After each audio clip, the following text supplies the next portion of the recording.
You're scrolling through social media when, boom, a skyline lit up and an eerie orange glow hits your feed. It's not a movie, it's LA burning. And there's so much the media isn't telling you.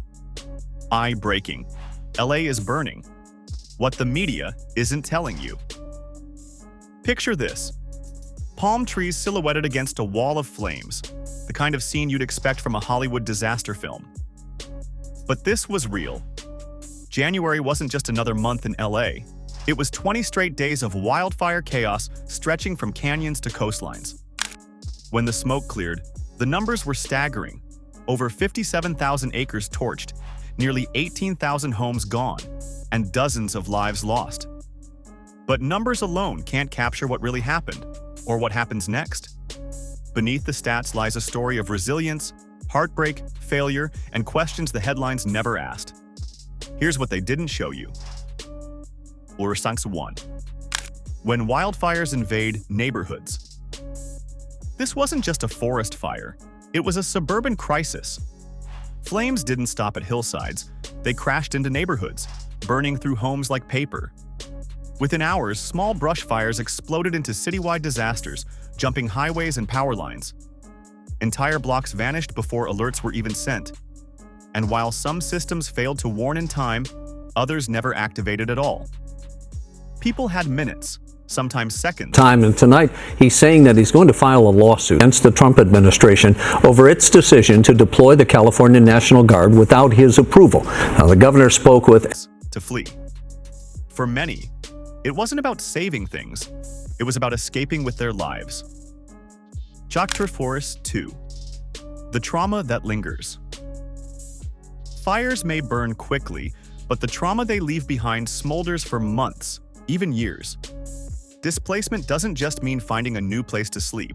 It's the loss of safety, routine, and identity. Kids wake up from nightmares. Adults break down over the smallest triggers. One mom said, "I hear wind, and I freeze. I still feel the heat." Mental health is the silent casualty. Few services exist for post-wildfire trauma. Survivors carry invisible scars long after the ash settles. Year 3. The toxins. We're not talking about. Once the flames died down, the danger didn't. Thousands of homes turned to toxic debris, lead, asbestos, heavy metals, all now part of the soil people walk on and breathe in. Cleanup efforts scraped surface layers, but much of it remained buried beneath. Families returned to rebuild, unaware of what was left behind. Children play on contaminated dirt. Gardens grow in poisoned soil. And yet, testing remains minimal. It's not just about what burned, it's about what remains. 4. Heroes you didn't see on TV. We all saw the firefighters, and rightfully so. But there were thousands of unsung heroes too. Volunteers. Senator Booker, welcome back to Meet the Press. Good morning to you. Thank you for being here. I do have to start with President Trump saying he plans to deploy the National Guard to Los Angeles to deal with handing out essentials, musicians playing lullabies in shelters, teenagers organizing toy drives for displaced kids, animal rescuers carrying injured wildlife from smoldering canyons. One man walked family after family back to their ruins, helping them find what little remained. In those moments, a photo or scorched ring became a lifeline, a reminder that not everything was lost. Chapter 5. The alarms that came too late. Systems meant to protect us failed. Emergency alerts came late, or not at all. Cell towers overloaded. Sirens didn't sound. Some communities relied on neighbors banging on doors to spread the word. And while agencies pointed fingers, the truth was clear. We weren't ready. Budget cuts to emergency services the year before meant fewer drills, fewer updates, and fewer responders. The cost of being unprepared wasn't just property, it was lives. 6. Rebuilding, but unevenly. Cleanup began quickly for some. In wealthier areas, crews arrived within days. Security guards were hired to patrol lots.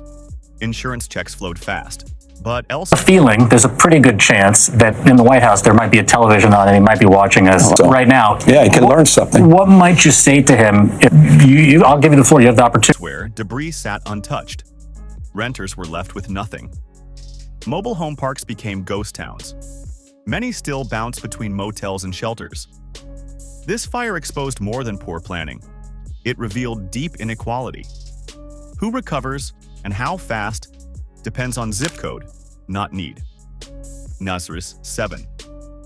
Your voice matters more than ever. This fire didn't just happen in LA, it happened to LA, and that matters. It means the people who lived it, witnessed it, survived it, and are rebuilding from it deserve to be heard. The media won't show you the full story, but you can. Ask the questions no one's asking.